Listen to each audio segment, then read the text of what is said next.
여러분, 신을 두려워해야 해. 이 한마디가 한 아이의 인생을 송두리째 바꿔놓았다면 믿으시겠어요? 오늘은 바로 그 이야기. 지독한 두려움이 어떻게 신과의 우정이라는 정말 생각지도 못한 관계로 발전해 나가는지 그 놀라운 여정을 한번 따라가 보려고 합니다. 자, 그럼 바로 시작해 볼까요? 이야기는 정말 충격적인 한 문장으로 시작돼요. 이게 바로 저자가 신을 두려워하게 된 결정적인 순간입니다. 생각해 보세요. 6살짜리 아이한테 이 말이 어떻게 들렸을까요? 거의 신이 직접 속삭이는 것처럼 느껴지지 않았을까요? 앞으로 벌어질 모든 갈등이 바로 이 문장 하나에 다 담겨 있다고 해도 과언이 아니에요. 자, 그럼 첫 번째 파트, 두려움의 씨앗입니다. 도대체 어떻게 이 깊은 두려움이 시작됐을까요? 그 시작은 의외로 아주 평범한 어느 날의 풍경이었습니다. 한번 상상해 보세요. 때는 저자가 6살 때. 평범한 오후의 부엌이에요. 약단의 예지력이 있다고 소문난 어머니가 친구를 위해서 카드를 봐주고 있었던 거죠. 아이의 눈에는 그냥 일상적인 평화로운 모습이었을 거예요.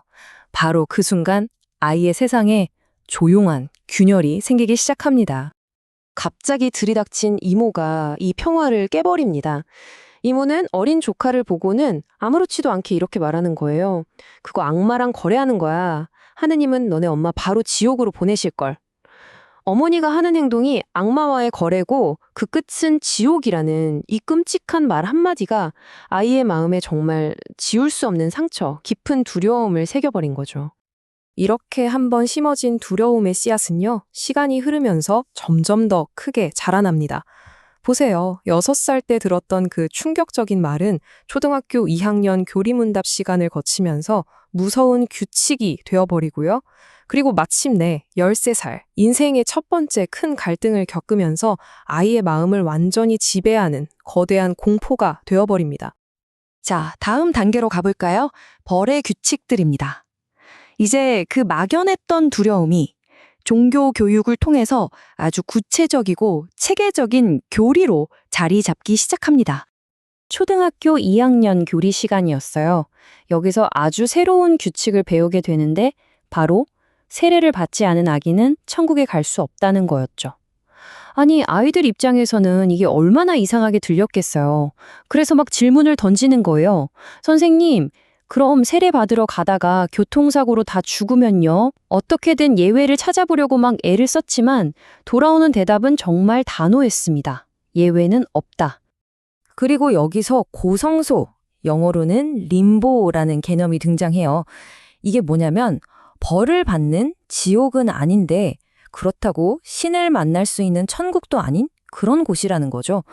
영원히 신을 만날 수 없는 곳. 와, 이런 애매하면서도 어떻게 보면 되게 잔인한 규칙 때문에 아이의 마음속에서 신은 점점 더 차갑고 엄격하고 무서운 존재가 되어갔습니다. 그런데 두려움은 여기서 끝이 아니었어요. 여기에 기름을 붓는 이야기가 등장하는데 바로 파티마의 아이들 이야기입니다. 이게 뭐냐면 성모 마리아가 교황한테 비밀 편지를 보냈다는 건데 그 내용이 너무 끔찍해서 교황이 편지를 읽고 사흘 밤낮을 울었다더라. 이런 소문이 아이들 사이에 쫙 퍼진 거예요. 이건 공포 그 자체였죠. 그 메시지의 내용은 정말 거의 세상의 종말에 대한 예언 같았어요. 신이 인류에게 엄청나게 실망했고 이대로 가다간 세상은 통곡과 저주 속에서 끝날 거라는 거죠. 성모 마리아가 제발 한 번만 더 기회를 달라고 빌어서 겨우 얻어낸 마지막 기회라는 거예요. 그럼 어떻게 해야 이 멸망을 피할 수 있냐? 해결책은 딱 하나였습니다. 매일 기도하고 매주 고해성사하고 끊임없이 보속을 해야 한다. 안 그러면 끝장이라는 거였죠. 혹시 이 기도문 들어보셨나요? 이게 사실은 되게 유명한 어린이 기도문인데 저자에게는 이게 완전 공포의 주문이었던 거예요. 이 기도 때문에 평생 갑작스러운 죽음에 대한 공포에 시달렸다고 해요. 매일 밤 잠들면서 내일 아침에 눈을 못 뜨면 어떡하지? 이런 끔찍한 생각에 시달려야만 했던 거죠. 자, 그리고 13살. 드디어 이야기의 전환점이 찾아옵니다. 저자는 인생에서 처음으로 아주 중대한 도덕적 딜레마와 마주하게 됩니다. 정말 엄청난 내적 갈등에 휩싸인 거죠. 한쪽에는 수녀님의 무서운 경고가 있어요. 이교도, 교회에 가는 건 죄고 신의 축복을 받지 못할 거고 결국엔 화를 입게 될 거라는 그런 무시무시한 규칙이요. 근데 다른 한쪽에는 뭐가 있죠? 자기가 정말 좋아했던 베이비시터 프랭키와의 우정이 있는 거예요.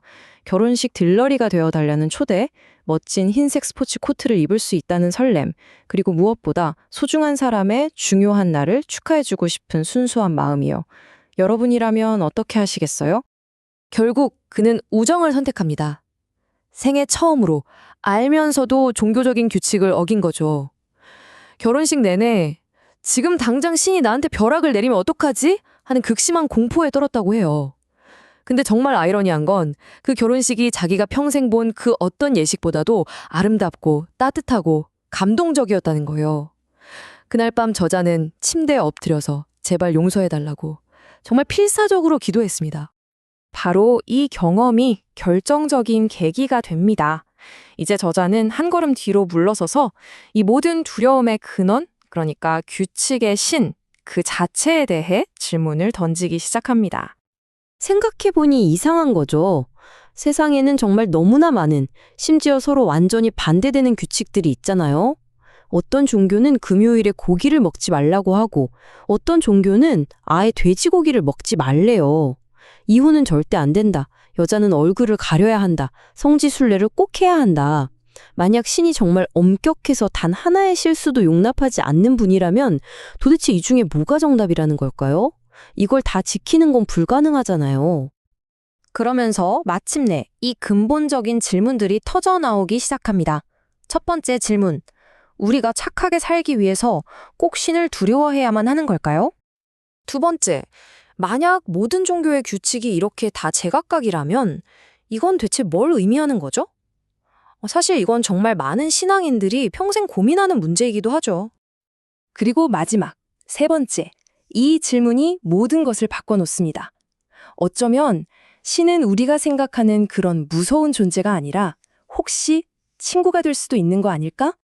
자, 이제 마지막 파트입니다. 두려움에서 우정으로.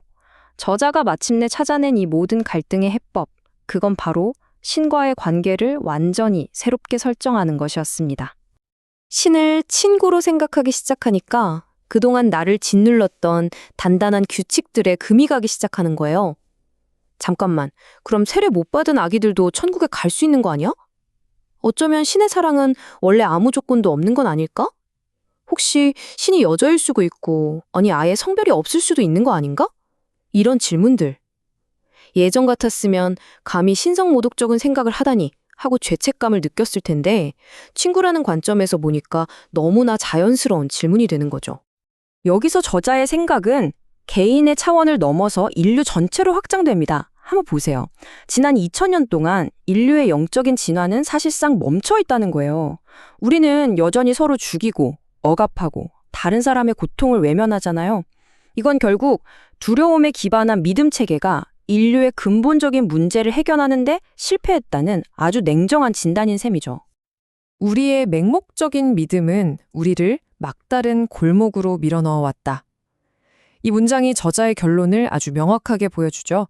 이제는 완전히 새로운 접근, 새로운 패러다임이 절실하게 필요하다는 겁니다. 그래서 이 이야기는 바로 이 마지막 질문을 우리에게 던지며 끝을 맺습니다. 지난 2000년 동안 우리는 신을 두려워하는 법만 배워왔습니다. 그런데 만약 우리가 아직 시도해보지 않은 단 한 가지 방법이 바로 우정이라면 어떨까요? 이 질문이야말로 저자의 기나긴 여정이 우리 모두에게 던지는 정말 깊이 생각해 볼 만한 화두가 아닐까 싶습니다.